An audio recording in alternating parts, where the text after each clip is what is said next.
Votre rendez-vous avec l'actualité, merci de votre fidélité. Le séjour du chef de l'État Tshikapa a été très bénéfique pour la population du Kasaï. Cette dernière a vu son espace être pacifié, mais aussi amélioré en termes d'infrastructures. Joseph Kabila a notamment inauguré l'usine de captage, de traitement et de distribution d'eau à Tshikapa avant de regagner Kinshasa par route sur le pont Lwangé. L'enfant africain est à l'honneur ce 16 juin 2017. Une journée lui est consacrée pour rappeler aux gouvernants et aux parents l'importance de la protection des enfants, mais aussi une occasion de réfléchir sur les vrais problèmes liés à la vie quotidienne des enfants africains. Enfin, la session ordinaire de l'examen d'État édition 2016-2017 débute ce lundi 19 juin 2017 en RDC. Plus de 630 000 finalistes du secondaire sont attendus à ces épreuves qui ne durent que 4 jours dans différents centres du pays et hors frontières. Après 3 jours passés dans la nouvelle province du Kasaï, précisément à Tshikapa, son chef-lieu, Joseph Kabila est de retour à Kinshasa depuis ce mercredi 14 juin. À la différence de Kananga au Kasaï central et Mbujima au Kasaï oriental, où le chef de l'État a précédemment séjourné, Joseph Kabila a visité une province du Kasaï aux réalités très contrastées. À l'unanimité, toutes les délégations des forces vives qu'il a reçues lui ont reconnu le mérite d'avoir permis à ce que leur province soit créée. Tous lui ont aussi reconnu le programme de modernisation qui a permis à ce que leur province soit connectée par route asphaltée aux provinces de l'Ouest à travers le pont Lwangé. À ces réalisations s'ajoutent des infrastructures telles que la fourniture de l'électricité 24 heures sur 24 grâce à l'initiative privée des nationaux et d'étrangers, la construction et la mise en service par le chef de l'État d'un centre moderne de captage, de traitement et de distribution d'eau de la Régie des eaux. Par ailleurs, le président de la République a saisi cette occasion pour interpeller la population locale et la conscientiser sur sa responsabilité première d'être l'artisan de son propre devenir. Joseph Kabila a surtout stigmatisé l'irresponsabilité du peuple kassaïen qui s'est laissé embarquer dans les entreprises avilissantes qui n'ont eu pour effet que de ralentir le développement de la province. Le chef de l'État faisait justement allusion au phénomène Kamina Sampou. Il a également interpellé ses interlocuteurs de cesser les pratiques xénophobes à l'égard des autres peuples qui vivent au Kasaï. Joseph Kabila a même promis des sanctions sévères aux instigateurs de cette pratique. Pour la consolidation de la paix et la concorde intercommunautaire, Joseph Kabila a annoncé avant la fin du mois de juin la tenue d'une conférence sur la paix et le développement de toutes les provinces de l'espace kassaïen. Il y a lieu de noter que la population du Kasaï a accompagné le chef de l'État tout au long de son séjour. C'est donc par route que le chef de l'État a regagné Kinshasa comme il en était parti. Le vice-premier ministre au ministre belge des Affaires étrangères, Didier Reynders, est accusé d'être derrière la plainte contre le ministre congolais de la Justice, Alexis Thambwe Mwamba. Cette affirmation est signée Lambert Mende Omalanga, ministre congolais de la Communication et Médias et porte-parole du gouvernement. Invité de la radio-télévision belge francophone RTBF, Lambert Mende a ouvertement pointé du doigt le chef de la diplomatie belge d'être à la manœuvre. Selon le ministre RD congolais, Didier Reynders semble avoir des problèmes avec un Congo autonome et avec un peuple autodéterminé à assumer sa destinée. Lambert Mende a par ailleurs défendu le ministre Thambwe, faisant remarquer que ce dernier n'a jamais été à la tête d'un mouvement rebelle. Le traitement de ce dossier par la justice belge est teinté d'une politisation qui se ressent à grande distance, a estimé le porte-parole du gouvernement. Il se demande également comment la victime a pu attendre tous ces temps, depuis 1999, jusqu'à ce moment où les relations entre la Belgique et la RDC sont tendues.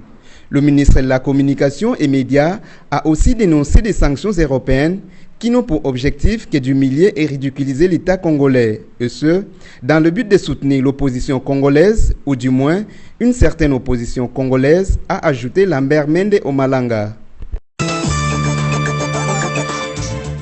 9 chefs d'État africains appellent à la tenue des élections en 2017 et invitent à une transition pacifique et démocratique en République démocratique du Congo. Ils l'ont fait savoir dans un communiqué publié ce jeudi par la Fondation Kofi Annan, ancien secrétaire général de l'ONU.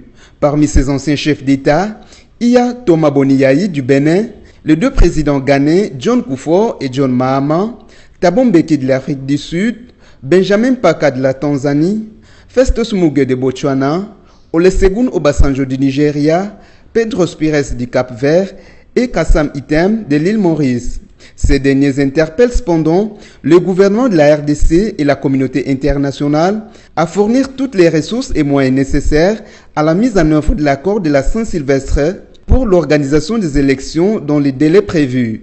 Par ailleurs, en tant que dirigeants africains attachés à la démocratie, ils déclarent qu'ils sont profondément concernés par la situation politique qui prévaut en RDC. Vu que cela constitue une menace à la stabilité, à la prospérité et à la paix de toute la région des Grands Lacs. Ces anciens chefs d'État africains ont enfin souligné que la seule issue pacifique possible pour résoudre la crise de légitimité dont souffrent aujourd'hui les institutions politiques congolaises, c'est le respect de l'accord de la Saint-Sylvestre à la Commission électorale nationale indépendante CENI. 4 morts et plusieurs habitations emportées. Tel est le bilan dressé après la pluie qui s'est abattue à Bunia dans la nuit de mercredi 14 à jeudi 15 juin 2017. Ferdinand Fimbo Lébililier, maire intérimaire de la ville de Bunia dans la province de l'Ituri, qui a livré cette information à la presse, fustige le non-respect des règles urbanistiques dont la construction des maisons. Il dénonce aussi le fait que bon nombre de maisons sont construites sur les terrains marécageux et à proximité des rivières. Par contre, les habitants de Bunia pointent du doigt les responsables locaux qui, d'après eux, n'ont pas été à la hauteur de leurs tâches. Ce, au regard de la non-urbanisation des différents quartiers. Ces habitants estiment cependant que l'érection d'un pont au niveau des ronds-points Kappa faciliterait le passage des eaux de pluie et épargnerait la population de pareilles catastrophes à l'avenir. Face à cette tragédie, Ferdinand Fimbo Lébililier, maire intérimaire de la ville de Bunia, a promis d'évacuer tous les occupants de ces habitations. Accélérons la protection, l'autonomisation et l'égalité des chances d'ici 2030. Voilà le thème choisi cette année dans le cadre de la célébration de la Journée mondiale de l'enfant africain ce 16 juin. Cette journée constitue une occasion favorable de rappeler au gouvernement, aux organismes internationaux et aux parents leurs responsabilités dans la protection des enfants. Au-delà de ce rappel, cette journée commémorative doit être capitalisée pour réfléchir sur les vrais problèmes liés à la vie au quotidien des enfants africains. Sur le plan national, dans son message, Chantal Safou Lopoussa, ministre du Genre, Enfants et Familles, a exprimé la ferme volonté du chef de l'État, Joseph Kabila Kabange, de promouvoir et de protéger les droits de l'enfant congolais, mais aussi améliorer ses conditions de vie afin qu'il puisse se construire un meilleur avenir. Le 16 juin 1976, date où a été tirée l'idée de l'instauration de la Journée mondiale de l'enfant africain, nous rappelle les écoliers noirs sud-africains tués lors d'une marche pacifique au cours de laquelle ils protestaient contre un système éducatif non adapté. C'est en 2005 que la date du 16 juin a été consacrée Journée mondiale de l'enfant africain. C'est déjà pour ce lundi 19 juin la session ordinaire des épreuves d'examen d'État édition 2016-2017 sur toute l'étendue de la République démocratique du Congo, mais aussi dans les centres hors frontières, conformément au calendrier scolaire de l'année finissante. Durant 4 jours, soit du 19 au 22 juin, les élèves finalistes du secondaire général seront évalués sur la culture générale, les sciences, les langues, mais aussi leurs cours d'option. Notez que chaque participant à ces épreuves nationales dans la capitale Kinshasa devra payer 22 000 francs comme frais de participation fixés par l'arrêté du gouverneur André Kimbuta Yango. Ces épreuves d'Exeta interviennent un mois après les hors-sessions des Exeta 2016-2017 à laquelle 62 000 candidats finalistes étaient inscrits pour 1844 centres. Parmi ces centres, 3 étaient hors frontières, dont Luanda et Cabinda en Angola et Zemio en République centrafricaine. Comme tous les concours, il y a des gagnants et des perdants. Ceux qui réussiront auront le choix d'aller à l'université ou pas, car tous ne sont pas censés faire les hautes études universitaires. Tandis que ceux qui seront recalés doivent se préparer à reprendre l'année scolaire prochaine. Cependant, la publication des résultats de l'examen d'État dans un temps record, un pari gagné pour l'État congolais, permet aux élèves de se préparer en conséquence. Voici l'essentiel de l'actualité ce soir. Le séjour du chef de l'État à Chikapa a été très bénéfique pour la population du Kasaï. Cette dernière a vu son espace être pacifié, mais aussi amélioré en termes d'infrastructures. Joseph Kabila a notamment inauguré l'usine de captage, de traitement et de distribution d'eau à Chikapa avant de regagner Kinshasa par route sur le pont Luange. L'enfant africain est à l'honneur ce 16 juin 2017. Une journée lui est consacrée pour rappeler aux gouvernants et aux parents l'importance de la protection des enfants, mais aussi une occasion de réfléchir sur les vrais problèmes liés à la vie quotidienne des enfants africains. Enfin, la session ordinaire de l'examen d'État édition 2016-2017 débute ce lundi 19 juin 2017 en RDC. Plus de 630 000 finalistes du secondaire sont attendus à ces épreuves qui ne durent que 4 jours dans différents centres du pays et hors frontières. Ainsi s'achève ce journal. À très bientôt.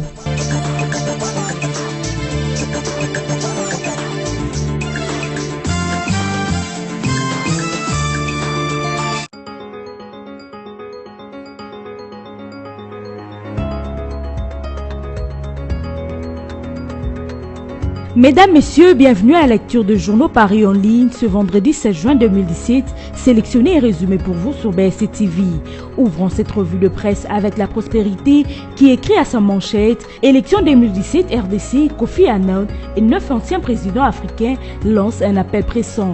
L'avenir de la RDC est en grave danger, c'est la sonnette d'alarme que tire l'ancien secrétaire général de l'ONU et 9 anciens présidents africains attachés à la démocratie et profondément consternés par la situation politique qui prévaut en RDC, laquelle constitue, selon leur analyse, une menace à la stabilité, à la prospérité et à la paix de toute la région des Grands Lacs, mieux de l'Afrique tout entière. Si, de l'avis de ces anciens dirigeants, l'accord de la CENCO a permis d'éviter un désastre, sa mise en œuvre, estime-t-il, rencontre des difficultés croissantes qui mettent en péril le processus censé conduire à des élections pacifiques d'ici la fin de cette année. Tant que l'esprit et la lettre de l'accord ne sont pas respectés, la possibilité d'une transition non violente, vitale au développement de la RDC est minée, constate-t-il. Pour eux, en définitive, seules des élections intègres représentent la seule issue pacifique possible pour résoudre la crise de légitimité dont souffrent aujourd'hui les institutions politiques congolaises. Aussi lance-t-il un appel urgent en faveur d'une transition pacifique et démocratique au Congo-Kinshasa. Ils invitent par ailleurs la classe politique, tout tendances confondues, à privilégier l'intérêt national. Outre Kofi Annan, le document a été signé par les anciens présidents du Bénin, Thomas Boni Yayi, du Ghana, John Kufuor, de l'Afrique du Sud, Thabo Mbeki, de la Tanzanie, Benjamin Mkapa, du Botswana, Festus Mogae, du Nigeria, Olusegun Obasanjo, Cap-Vert, Pedro Pires et de l'île Maurice, Kassan Outem. Poursuivons cette revue de presse avec radiocapi.net qui écrit sur le même sujet « L'avenir de la RDC est en grave danger », estime Kofi Annan et 9 anciens présidents africains. Selon le site de la Radio Okapi, c'est dans un message conjoint que 9 anciens chefs d'État africains et l'ancien secrétaire général de l'ONU, Kofi Annan, ont affirmé être profondément consternés par la situation politique en RDC. Selon ces anciens dirigeants, la situation qui prévaut en RDC constitue une menace à la stabilité, à la prospérité et à la paix de toute la région des Grands Lacs, voire de l'Afrique dans son ensemble. La non-tenue des élections en 2016, conformément à la Constitution, a provoqué une crise politique aiguë, notent-ils dans leur message. Ces anciens dirigeants ne reconnaissent que l'accord signé par le pouvoir et l'opposition le 31 décembre 2016 sous l'égide de la Conférence épiscopale nationale congolaise et qui a permis d'éviter un désastre.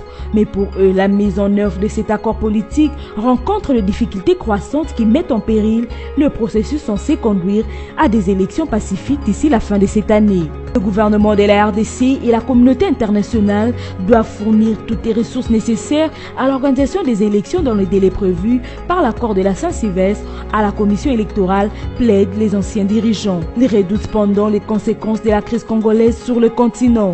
Bouclons cette revue de presse avec Forum des As qui écrit « Après le vote du budget 2017 hier, Aubin Minakou invite l'exécutif à mobiliser les ressources. La session ordinaire de mars s'est clôturée hier jeudi 15 juin par le vote de la loi des finances 2017, ce après l'adoption du rapport de la commission paritaire Assemblée nationale Sénat. Ce budget sera acheminé à la présidence de la République. Il appartiendra donc au chef de l'État de juger s'il peut le promulguer. Les speakers de la Chambre invitent d'ores et déjà le gouvernement à mobiliser les ressources pour que cette loi de finances ait véritablement un contenu. Dans son discours de clôture, Aubin Minakou a déclaré qu'il revient désormais au gouvernement de mobiliser les ressources prévues dans la loi des finances en vue de financer les axes prioritaires de son programme.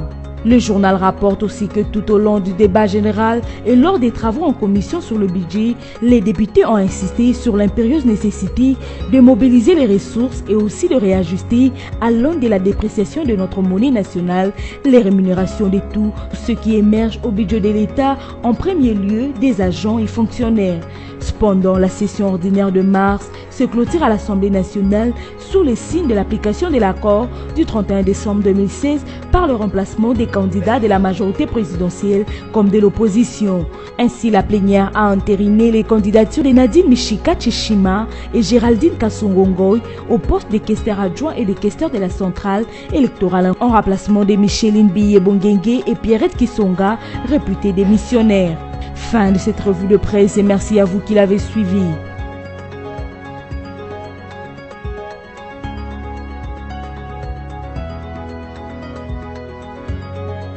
Congo Panorama, votre magazine d'actualité, est à nouveau dans vos bacs avec son numéro 23. Découvrez l'actualité dans toute sa diversité. Coopération et diplomatie, Kanché au Kitundu démine et réchauffe les fronts diplomatiques. RDC Liban, Joseph Kabila et le général Aoun veulent relancer la coopération. Passeport biométrique en RDC, une réalité confirmée. ISC, le nouveau comité de gestion modernise. La CGT à fond sur la route bypass.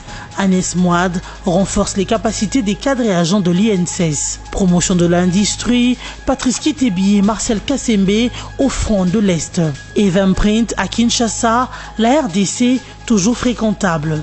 Formation professionnelle, après Kinshasa, bientôt un bâtiment ultra-moderne de l'INPP à Lubumbashi. Congo Panorama, c'est aussi la politique avec les négociations pour des élections apaisées. Sanko, échec et mat. Congo Panorama décortique pour vous les efforts du chef de l'État à travers le gouvernement pour la pacification au Tanganyika entre Pygmées et Bantous, à Kinshasa et au Congo central dans l'affaire Boudoudia Mayala, au Kasaï avec le phénomène Kamina Sampou, le tout avec thérapie du dialogue administré par Emmanuel Chadari. Congo Panorama numéro 23, c'est enfin l'éditorial signé Yvan Ramazani, Rien que pour la paix. L'éditorialiste révisite le cursus du président Kabila au sommet de l'État et constate qu'il a choisi de conduire dans la paix ce pays vers sa destinée de grandeur, non pas tout seul, mais avec le peuple congolais qu'il s'efforce toujours à ériger comme principal acteur de son bien-être et bénéficiaire prioritaire des résultats de sa propre action. Tout cela au nom et pour la paix, rien que la paix. Congo Panorama, s'investir pour un Congo émergent. Congo Panorama, toute l'actualité à votre portée.